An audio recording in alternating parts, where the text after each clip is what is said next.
Sidang penonton yang dirahmati oleh Allah Subhanahu wa taala, perkara ke-8 yang ingin saya kongsikan ialah tentang hari raya, pergi dan balik daripada mengerjakan solat hari raya ini, pergi dan balik menggunakan jalan yang berlainan. Okey. An Jabirin qala kana an-nabiy sallallahu alaihi wasallam idza kana yaum 'idin khalafa at-tariq. Daripada Jabir berkata, adalah baginda sallallahu alaihi wasallam apabila pergi untuk mengerjakan salat hari raya, baginda akan pergi dan pulang menggunakan jalan yang berlainan. Pergi jalan A, balik jalan B. Macam itulah. Jangan gunakan jalan yang sama. Ini adalah sunnah baginda sallallahu alaihi wasallam. Berkata Ibn Qayyim Al-Jauziyah dalam kitab dia Zadul Ma'ad, apakah hikmah? Ibn Qayyim dia nyatakan hikmah kenapa baginda sallallahu alaihi wasallam pergi dan balik menggunakan jalan yang berlainan pada hari raya. Hikmahnya ialah supaya dia dapat memberi salam kepada kedua-dua jalan ini. Maksudnya bukan bagi salam kat jalan, bagi kat salam dekat orang yang berada dekat dua-dua jalan ini. Itu yang pertama yang Ibn Qayyim sebutkan. Maksudnya kalau kita pergi jalan A, kita akan jumpalah orang-orang yang lalu atas jalan A, kita dapat bagi salam. Nanti balik guna jalan B. Kalau guna jalan A, kita jumpa orang yang sama. Itu yang dimaksudkan. Okay? Yang kedua, supaya baginda dapat menunaikan hajat setiap orang yang berada pada setiap jalan ini. Orang yang A ni mungkin ada hajat tertentu daripada Nabi, Nabi dapat tunaikan. Nanti jalan B, baginda boleh gunakan jalan B pula. Nanti ada sesiapa yang berhajat kepada Nabi SAW pada jalan B, baginda boleh tunaikan. Itu maksud dia. Maksudnya menyeluruh, bukan hanya sekadar satu jalan sahaja. Okay? Yang ketiga ialah menzahirkan syiar Islam. Kita dapat zahirkan syiar Islam ini dengan lebih luas. Bukan hanya sekadar tertentu, jalan-jalan tertentu sahaja. Kita banyak jalan, kita zahirkan pada jalan ini, zahirkan di sini, zahirkan berapa banyak jalan yang ada, kita zahirkan syiar Islam ini begitu besar. Yang keempat ialah keberkatan bertemu Nabi SAW pada setiap jalan yang dilalui. Jadi keberkatan bertemu Nabi pada orang yang berada pada jalan A, pada jalan B dan seumpamanya. Tak adalah pada satu jalan sahaja. Adapun hikmah sebenar kenapa Nabi SAW gunakan jalan yang berlainan ini, hanya Allah Subhanahu wa taala sahaja yang tahu. Kita hanya boleh mengandaikan sahaja. Hikmah sebenar hanya Allah Subhanahu wa taala sahaja yang tahu. Sebagaimana yang disebutkan oleh Imam An-Nawawi dalam kitab dia Raudatul Talibin, jika tidak diketahui sebab sekalipun, kita amat digalakkan dan disukai untuk kita menjejaki langkah baginda sallallahu alaihi wasallam. Follow, ittiba' Nabi. Tanpa tahu sebab pun tak jadi masalah. Yang penting kena ikut Nabi sallallahu alaihi wasallam. Itu untuk perkara yang ke-8. Perkara yang ke-9 ialah mengerjakan solat hari raya di tempat yang lapang. Ini adalah salah satu daripada sunnah Nabi SAW, mengerjakan solat hari raya di kawasan tanah lapang, bukannya di dalam masjid. Kalau kita lihat riwayat-riwayat kesemuanya yang menceritakan tentang solat hari raya, semuanya merujuk kepada tempat lapang. Tidak ada satu masjid pun. Ini adalah sunnah Nabi SAW, yang mana pada hari ini kebanyakan daripada kita sudah tidak lakukan. Kita semua sembahyang di masjid, kita semua bersembahyang di surau dan seumpamanya apabila solat hari raya. Sedangkan berada di kawasan tanah lapang, mengerjakan solat hari raya di kawasan tanah lapang, itu adalah sunnah Nabi SAW. Tak jadi masalah. Bukanlah maksudnya sembahyang di masjid itu tidak sah, bukan. Tetapi kalau kita boleh berada di tanah lapang untuk mengerjakan solat hari raya, itu adalah jauh lebih baik, insya-Allah, jauh lebih besar pahalanya kerana mengikuti jejak langkah sunnah Nabi SAW. Berkata Ibnu Al-Hajj Al-Maliki, apa dia kata? Sunnah orang yang terdahulu ialah mengerjakan solat hari raya di musalla. Maksud musalla di sini ialah tanah lapang, bukannya di masjid. Okay? Iaitu di tempat yang lapang. Nampak tak? Nabi SAW tidak mengerjakan solat hari raya di Masjid Nabawi. Masjid Nabawi pada masa itu dah ada, tapi Nabi SAW tak kerjakan di Masjid Nabawi. Sedangkan fadilat solat di Masjid Nabawi ini menyamai 1000 solat di masjid-masjid yang lain, sebagaimana yang datang dalam hadis. Nampak tak? Solat di Masjid Nabawi besar pahalanya, sama seperti mana kita mengerjakan 1000 solat di masjid lain. Pahala tu. Tapi dalam waktu yang sama, baginda SAW bila tiba hari raya, baginda tidak sembahyang di Masjid Nabawi. Baginda akan pilih satu tempat yang lapang untuk dia kerjakan solat hari raya bersama para sahabat dia. Nampak tak? Di situ ada satu makna yang besar sebenarnya kepada kita, apa yang ditunjukkan oleh Nabi SAW. Namun begitu, baginda SAW keluar dan mengerjakan solat hari raya di kawasan tanah lapang. Ini yang disebutkan oleh Ibnu Al-Hajj Al-Maliki dalam menjelaskan tentang perkara ini. Jadi tuan-tuan yang dirahmati oleh Allah Subhanahu wa taala, andainya kita berkesempatan untuk lakukan sunnah ini, lakukanlah. Andainya ada kesempatan.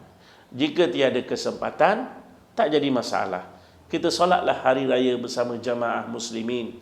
Sekiranya kawasan kita, taman kita, negara kita, negeri kita bersembahyang di masjid, kita bersama kaum muslimin itu adalah lebih utama. Jangan kita pula pergi sembahyang sendiri. Kita bawa 10 orang, 50 orang untuk sembahyang di kawasan tanah lapang. Itu tak perlu. Bersama jamaah muslimin itu adalah lebih utama. Okay? Tetapi kalau sekiranya kita boleh laksanakan ini dalam bentuk satu jemaah yang besar, mengerjakan di kawasan tanah lapang, itu adalah sangat bermakna. Okay? Tuan-tuan yang dirahmati oleh Allah Subhanahu wa taala, perkara ke-10 untuk kita lihat hari ini ialah tentang solat hari raya. Okay. Ramai di antara kita sebenarnya tidak faham hari raya, maksud sebenar hari raya ialah solat hari raya. Kalau tak sembahyang hari raya pada hari raya, umpama seperti kita tidak berhari raya sebenarnya. Syiar yang besar pada hari raya ialah solat hari raya. Dengan sebab itulah Rasulullah SAW, sebagaimana yang diriwayatkan oleh Ummi Atiyah Nusaibah, nama dia Ummu Atiyah ini, nama dia ialah Nusaibah Al-Ansariyah. Okay.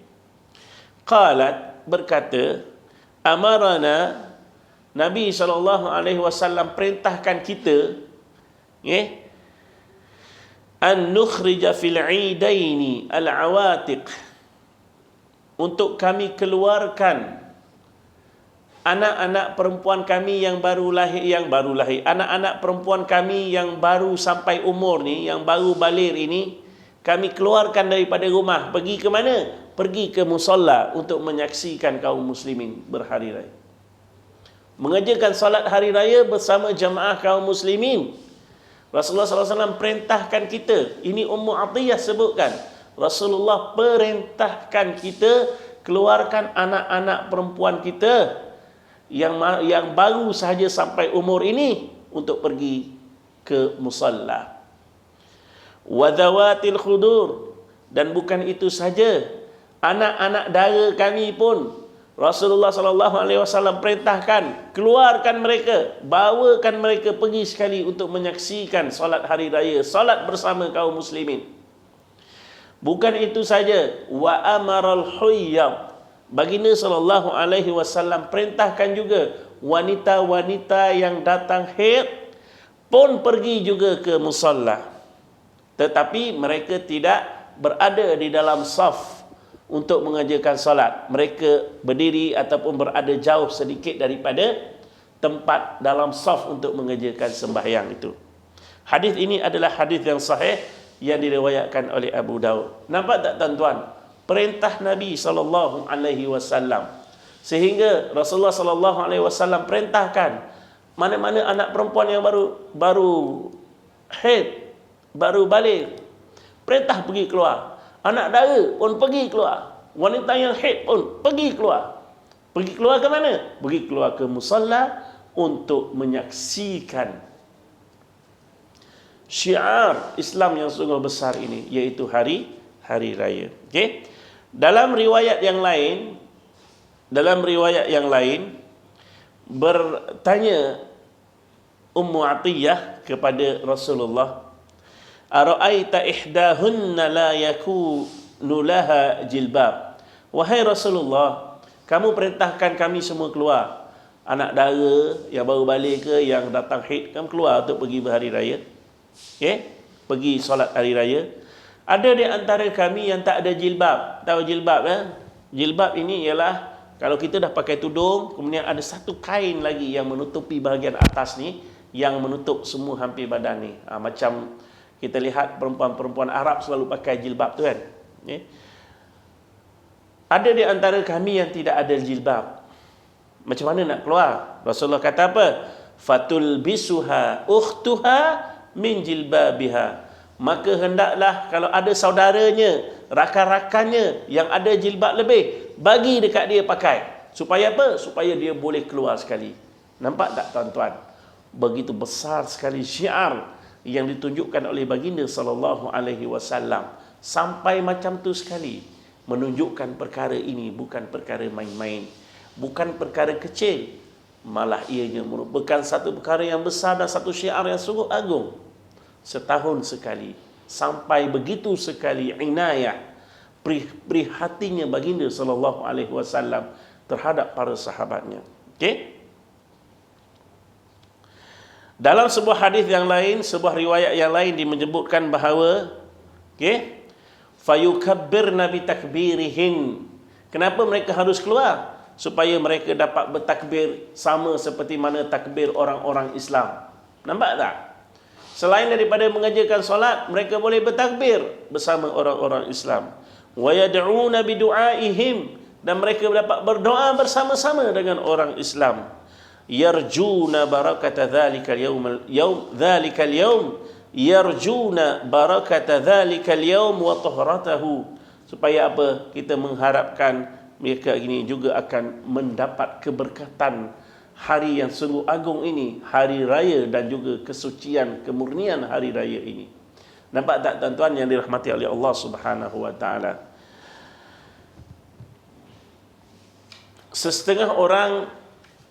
Bukan sesetengah orang, jumhur ulama mengatakan solat hari raya adalah sunat muakkad. Jumhur ulama. Tetapi saya amat tertarik dengan pendapat beberapa orang ulama, antaranya ialah Ibn Taymiyah rahimahullahu ta'ala.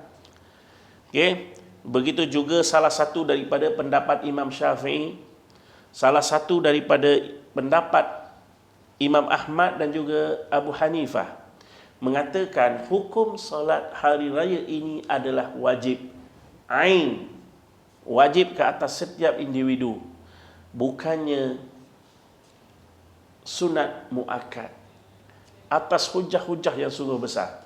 Antara hujahnya ialah Rasulullah sallallahu alaihi wasallam perintahkan Ummu Atiyah tadi yang saya bacakan tadi, perintahkan Ummu Atiyah ini dan juga sahabat-sahabat Nabi yang lain, keluarkan anak-anak perempuan mereka yang baru sampai umur, yang anak dara, yang haid pun keluar juga untuk menyaksikan sendiri bagaimana syiar Islam ini dijalankan. Maksudnya Rasulullah sallallahu alaihi wasallam tidak begitu bersungguh-sungguh, melainkan ianya adalah suatu perkara yang wajib, perkara yang besar. Dan ini adalah perintah, bukannya pilihan, perintah. Ummu Atiyah kata apa? Amarona, kami diperintahkan oleh baginda sallallahu alaihi wasallam untuk keluar. Kalau sekiranya sunat, mana mungkin Rasulullah sallallahu alaihi wasallam begitu bersungguh-sungguh sekali sehingga kan yang datang haid pun Rasulullah SAW suruh keluar. Walaupun tak sembahyang, tapi saksikan bagaimana suatu syiar yang sungguh besar ini dilaksanakan. Saya amat suka untuk berkongsi dengan tuan-tuan yang dirahmati oleh Allah Subhanahu wa taala kata-kata yang disebutkan oleh Al-Allamah Asy-Syaukani rahimahullahu taala dalam kitab dia As-Sailul Jarrar. Dia kata apa? Ketahuilah bahawa sesungguhnya Nabi SAW sentiasa melazimi solat hari raya ini sepanjang hidup dia, dan baginda tidak pernah sekalipun meninggalkan. Nampak tak? Apa kata Al-Imam Asy-Syaukani ini? Dan dia tambah lagi, dia kata apa? Dan Nabi SAW memerintahkan para sahabatnya untuk keluar mengerjakannya, termasuklah kanak-kanak perempuan yang baru lahir, termasuklah anak-anak dara, wanita yang datang haid. Baginda memerintahkan wanita-wanita yang datang haid ini tidak berada di dalam saf untuk sembahyang, sebab memang wanita haid tak boleh sembahyang, jadi tak boleh berada dalam saf, dia kena berada jauh sedikit daripada itu. Apa kata lagi Asy-Syaukani ini? Tujuannya ialah agar mereka semua dapat menyaksikan sendiri syiar dan keagungan serta kebesaran hari raya, dan bersama-sama menyertai doa orang-orang Islam, sehingga wanita yang tidak mempunyai jilbab hendaklah saudaranya yang lain meminjamkan jilbab itu kepadanya. Nampak tak? Yang tak ada jilbab, Rasulullah kata apa? Pinjam, bagi pinjam. Supaya apa? Supaya boleh hadir. Maksudnya apa? Maksudnya ini menunjukkan bahawa perkara ini bukan perkara sunat, ini perkara wajib. Ini yang disebutkan oleh Al-Allamah Asy-Syaukani dalam kitab dia As-Sailul Jarrar. Dan sebagaimana kita semua sedia maklum, salah satu daripada hujah mereka ini ialah yang mengatakan solat hari raya ini adalah wajib, ialah solat hari raya menggugurkan kewajipan solat Jumaat sekiranya jatuh pada hari yang sama. Faham tak? Hari raya jatuh pada hari Jumaat. Kita dah solat hari raya pada waktu pagi, maka tengah hari itu ada solat Jumaat, maka sudah tidak wajib lagi. Sebab apa? Sebab kita dah mengerjakan solat hari raya. Solat hari raya dah tak wajib lagi pada solat sunat. Bukan solat sunat. Solat Jumaat sudah tidak wajib lagi kepada kita, sebab kita dah mengerjakan solat hari raya. Nampak tak? Sesuatu yang sunat tidak boleh memansuhkan ataupun memadamkan sesuatu yang wajib. Sesuatu yang wajib sahaja yang boleh hapuskan yang wajib ataupun yang lebih wajib. Itu maksud dia. Salah satu hujah yang dikeluarkan oleh mereka. Apapun tuan-tuan yang dirahmati oleh Allah Subhanahu wa taala, hukumnya sunat atau wajib, seharusnya kita tidak meninggalkan perkara ini dan bersungguh-sungguh untuk mengerjakan solat hari raya. Jangan kita sibukkan diri kita dengan nak menyediakan juadah berbuka puasa, juadah berhari raya. Tak sabar-sabar nak menerima tetamu, sedangkan ada suatu perkara kewajipan yang perlu kita laksanakan, dan itulah makna sebenarnya hari raya, iaitulah solat hari raya. Tuan-tuan yang dirahmati oleh Allah Subhanahu wa taala. Jadi lepas ini tidak kisahlah walau macam mana kita sibuk sekalipun, berikanlah keutamaan untuk kita mengerjakan solat hari raya ini, bukan untuk diri kita saja, isteri kita, anak-anak kita, anak-anak kecil kita, anak-anak perempuan kita, dan sesiapa sahaja daripada ahli keluarga kita, untuk melaksanakan sunnah Nabi SAW. Sidang penonton yang dirahmati oleh Allah Subhanahu wa taala, perkara ke-11, ada apa sebenarnya dengan hari raya ini, ialah mengucapkan tahniah sesama muslim. Mengucapkan tahniah sesama muslim. Tidak ada satu riwayat daripada Nabi SAW tentang perbuatan ini. Dan lafaz ucapan tahniah ini juga tidak ada riwayat apa-apa pun. Yang ada cuma adalah daripada sunnah para sahabat Nabi SAW. Saya bacakan beberapa riwayatnya. Yang pertama ialah an Jubair bin Nufair qal, daripada Jubair bin Nufair berkata, kana ashabun Nabi sallallahu alaihi wasallam adalah sahabat Nabi sallallahu alaihi wasallam idzal taqaw yaumal 'id, apabila mereka ini saling bertemu antara satu sama lain pada hari raya, yaqulu ba'duhum li ba'd, berkata sesama mereka, taqabbalallahu minna wa mink, taqabbalallahu minna wa mink, semoga Allah Subhanahu wa taala menerima daripada kamu, menerima daripada kita dan juga daripada kamu. Terima apa? Terima segala amalan kita. Ini yang disebutkan oleh Jubair, bahawa sahabat-sahabat Nabi apabila mereka bertemu pada hari raya, taqabbalallahu minna wa mink. Nampak tak tuan-tuan? Berkata Al-Hafidh Ibn Hajar, hadis ini adalah riwayat ini adalah riwayat yang hasan. Maksudnya amalan ini walaupun tidak ada datang daripada Nabi, tapi datang daripada para sahabat. Sewajarnya kita sebagai umat Islam menjadikan sahabat itu sebagai ikutan kita yang terbaik. Seterusnya satu riwayat yang lain ialah daripada Muhammad bin Ziyad daripada Muhammad bin Ziyad berkata, kuntu ma'a Abi Umamah Al-Bahili, aku suatu hari bersama Abu Umamah Al-Bahili radhiyallahu taala anhu wa ghairihi, dan ada beberapa orang lagi min ashabin Nabi sallallahu alaihi wasallam, daripada sahabat Nabi sallallahu alaihi wasallam. Okey. Fakanu idza raja'u minal 'id, adalah sahabat-sahabat Nabi ini termasuk Abu Umamah tadi, apabila mereka pulang daripada solat hari raya, yaqulu ba'duhum li ba'din, berkata sesetengah mereka kepada sesetengah yang lain, taqabbalallahu minna wa mink, semoga Allah Subhanahu wa taala menerima daripada kami, menerima daripada kita dan juga daripada kamu. Riwayat ini diriwayatkan oleh Imam Ahmad dengan sanad yang jayyid. Maksudnya yang masih boleh dipercayai. Tuan-tuan yang dirahmati oleh Allah Subhanahu wa taala, selagi mana dia tidak datang daripada Nabi sallallahu alaihi wasallam, kita bebas mengucapkan tahniah apa sahaja. Selamat hari raya Aidilfitri ma'azahir batin pun boleh. Selamat hari raya sahaja pun boleh. Maaf zahir batin pun boleh. Tahniah pun boleh. Tak kisahlah apa ucapan yang baik, asalkan adalah ucapan tahniah sesama seorang Islam, itu adalah perkara yang sangat baik.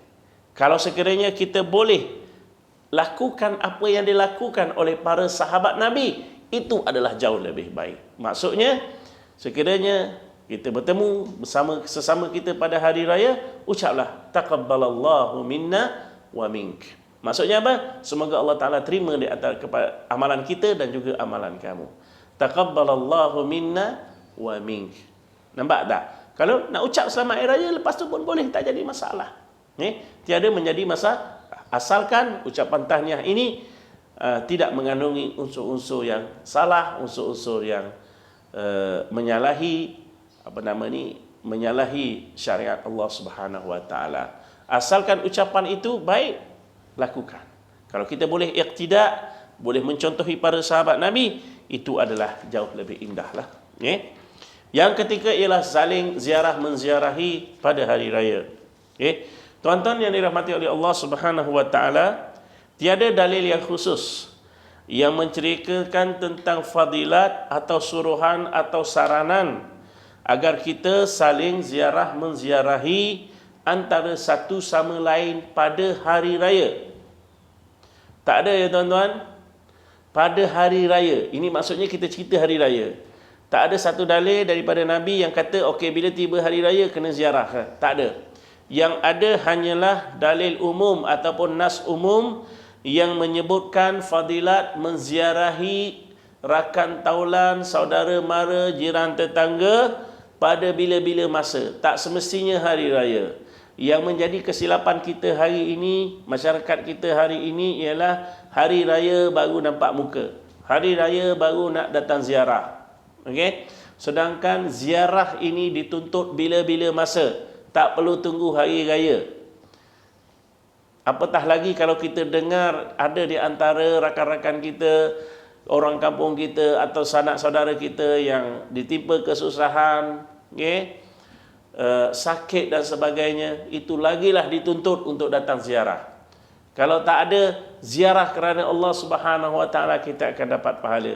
Tak perlu tunggu hari raya. Tapi kalau hari raya kita boleh berziarah, lagi baik, ada makanan, ada apa, tak jadi masalah. Tetapi tidak ada satu fadilat khusus. Kenapa hari raya kita perlu berziarah? Tak ada satu fadilat khusus. Kita hanya mengambil kesempatan hari untuk kita bergembira, kita ziarahlah kawan-kawan. Kebetulan balik kampung, ziarahlah kawan-kawan. Itu sahaja. Tetapi fadilat khusus tidak wujud. Saya ingin bacakan satu hadis Rasulullah sallallahu alaihi wasallam an Mu'adz bin Jabal. Daripada Mu'adz bin Jabal berkata, sami'tu Rasulullah sallallahu alaihi wasallam, aku mendengar Rasulullah sallallahu alaihi wasallam yaqul, qala Allah Ta'ala, berkata Allah Subhanahu wa taala. Maksudnya hadis ini adalah hadis qudsi. Berkata Allah Subhanahu wa taala, wajabat mahabbati lil mutahabbina fiyya. Wajiblah kasih sayangku kepada orang-orang yang saling berkasih sayang kerana aku. Nampak tak? Sesiapa yang berkasih sayang kerana Allah Subhanahu wa taala, Allah cakap apa? Wajabat mahabbati. Maka dia layak, wajiblah dia mendapat kasih sayang Allah Subhanahu wa taala. Sesiapa yang berkasih sayang kerana Allah, bukan kerana harta, bukan kerana rupa paras dan seumpamanya, kerana Allah, maka dia layak mendapat kasih sayang Allah. Wal mutajalisina fiyya, orang yang saling duduk berkumpul kerana aku. Kita berkumpul di masjid Allah kerana Allah, kita berkumpul di mana-mana sahaja bertemu kerana Allah Subhanahu wa taala. Wal mutazawirina fiyya, begitu juga orang yang saling ziarah menziarahi antara satu sama lain kerana aku, kerana Allah. Kita ziarah kerana Allah, bukan kerana benda lain.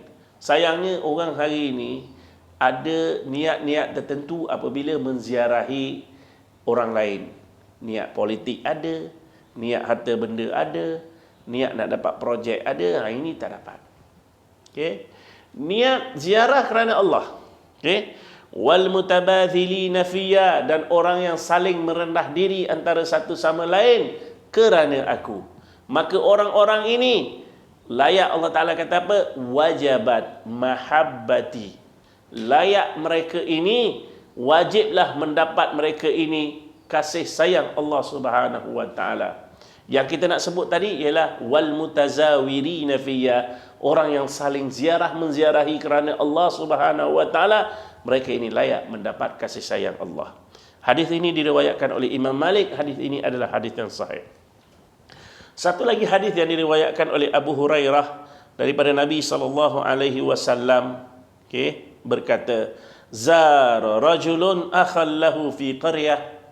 Suatu hari seorang lelaki dia menziarahi saudaranya di sebuah perkampungan, dalam perjalanan tu, dia pergi kepada satu kampung dan menziarahi saudaranya.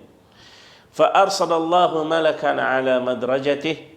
Lalu Allah Subhanahu wa taala mengutuskan malaikat untuk bertemu dengan lelaki ini di tengah jalan. Tapi bukan dalam rupa malaikat, dalam rupa manusia lah. Faqala aina turid. Lalu berkata malaikat tadi yang dalam rupa manusia, wahai lelaki, kamu ni berjalan-jalan ni nak pergi ke mana? Lalu dia kata, akhalli fi hadhihi alqaryah, aku nak pergi menziarahi saudaraku yang terdapat dalam kampung ini. Faqala hallaka 'alayha, faqal hallaka hallahu 'alayka min ni'matin tarubbuha. Maksudnya apa? Adakah kamu nak pergi ziarah dia ni, ada satu-satu kepentingan ke, projek ke, ada projek nak buat ke, ataupun ada kepentingan politik ke, kepentingan itu ini, tak kisahlah apa juga kepentingan. Dia kata la, tidak ada. Yang ada sungguh apa? Inni uhibbuhu fillah. Sesungguhnya aku sayang kepada dia kerana Allah Subhanahu wa taala. Dengan sebab itu aku datang menziarahi dia. Nampak tak tuan-tuan yang dirahmati oleh Allah? Qala fa inni rasulullahi ilaik. Berkata malaikat tadi, sesungguhnya aku adalah utusan Allah kepada kamu. Annallaha ahabbaka, sesungguhnya Allah Ta'ala ini sayang kepada kamu, kama ahbabtahu, sebagaimana kamu sayang kepada dia. Nampak tak tuan-tuan? Malaikat cakap apa tadi? Allah Ta'ala sayang kepada kamu dengan sebab apa? Sebagaimana kamu sayang kepada dia. Sebab itulah rasa kasih sayang sesama Islam ini mestilah atas dasar Allah Subhanahu wa taala, bukan kepentingan-kepentingan lain. Okay? Hadis ini diriwayatkan oleh Imam Ahmad dan hadis ini adalah hadis yang sahih. Di dalam hadis yang lain Rasulullah sallallahu alaihi wasallam ada menyebutkan 7 golongan, yang mana 7 golongan ini mereka akan mendapat lindungan bayangan Allah Subhanahu wa taala. Pada tidak ada bayangan melainkan bayangan Allah, teduhan Allah pada hari akhirat. Siapa salah seorang daripada mereka? Orang yang sayang kerana Allah. Nampak tak? Tuan-tuan yang dirahmati Allah Subhanahu wa taala, perkara yang ke-13 dan perkara yang terakhir yang ingin saya kongsikan ialah berpuasa 6 hari di bulan Syawal.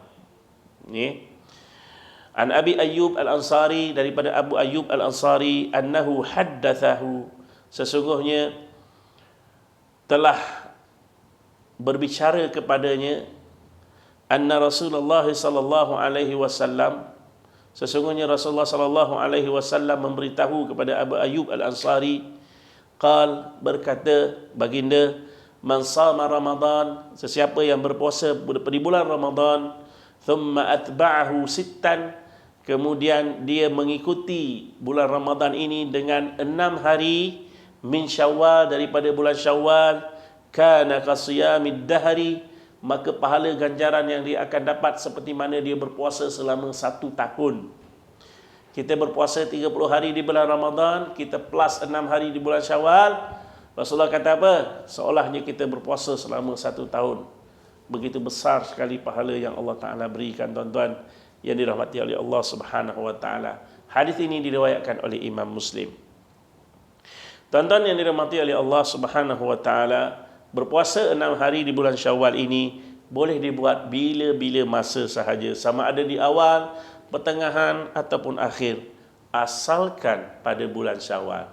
Dan boleh dilaksanakan secara berterusan dan boleh dipotong-potong, maksudnya diselang-selikan. 1 hari, 2 hari tak puasa, kemudian puasa lagi, tak puasa lagi, macam itulah. Yang penting berlaku di bulan Syawal. Ada orang sering petikaikan dan tanya, saya didatangi haid 6 hari di bulan Syawal. Okey. Kemudian habis bulan Ramadan, datang haid di bulan Ramadan. Jadi saya terpaksa tinggal puasa di bulan Ramadan. Ada 6 hari. Adakah saya perlu ganti dahulu 6 hari ini, ataupun saya boleh terus berpuasa 6 Syawal ini, ataupun berpuasa 6 hari di bulan Syawal? Ini perkara ini, tuan-tuan yang dirahmati oleh Allah, sering dibahaskan dan dah dibahaskan begitu lama oleh para ulama.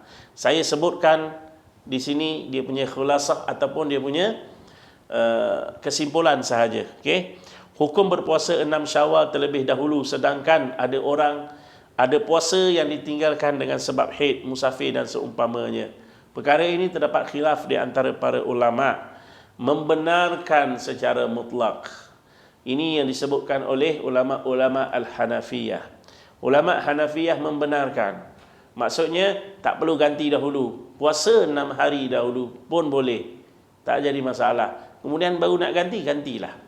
Imam Abu Hanifah Al-Hanafiyah membenarkan.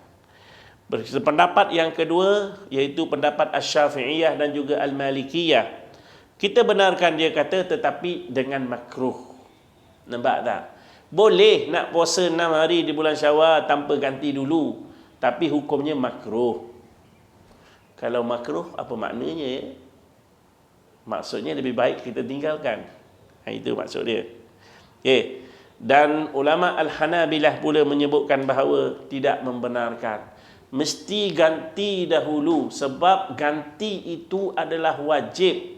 Sedangkan 6 hari di bulan Syawal ini adalah sunat. Tuan-tuan yang dirahmati oleh Allah Subhanahu wa taala. Berdepan dengan masalah ini, apa yang terbaik sebenarnya? Okay. Yang terbaiknya ialah kita keluar daripada khilaf ini.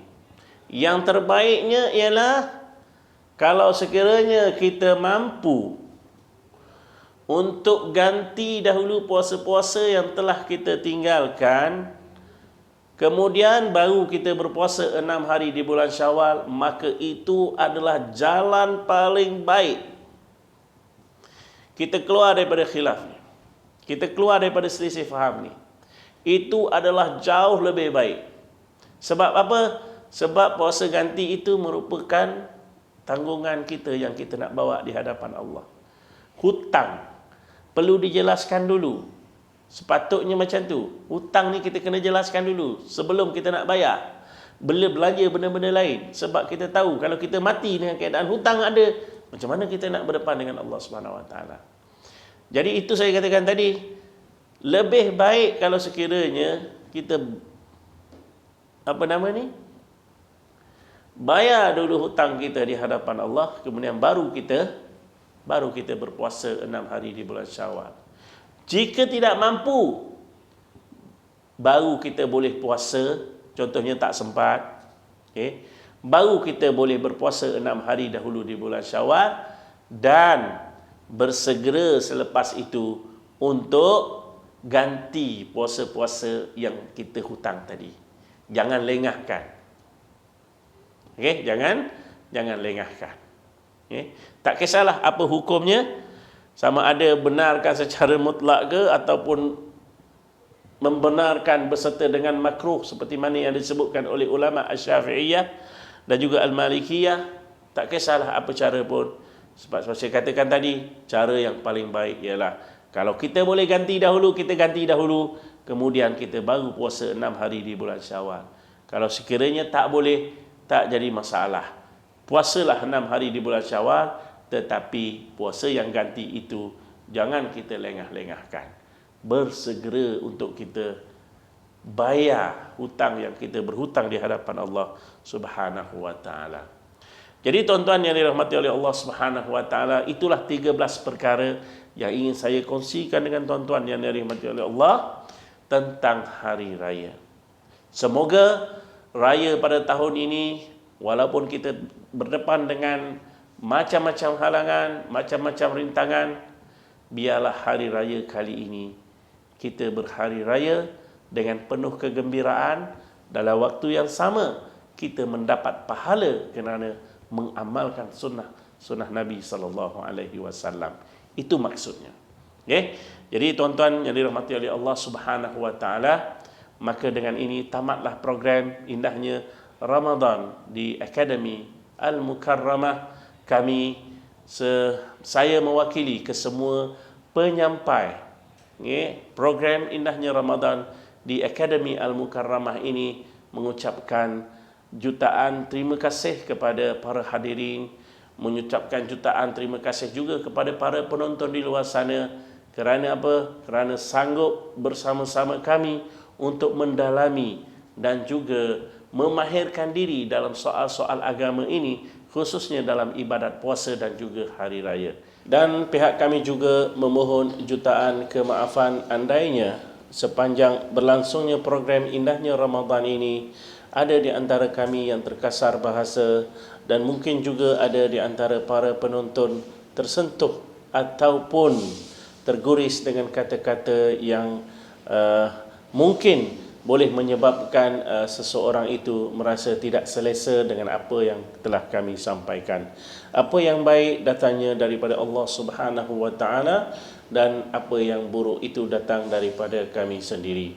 Akhir kata, wabillahi taufiq wal hidayah. Assalamualaikum warahmatullahi wabarakatuh, dan kita jumpa lagi.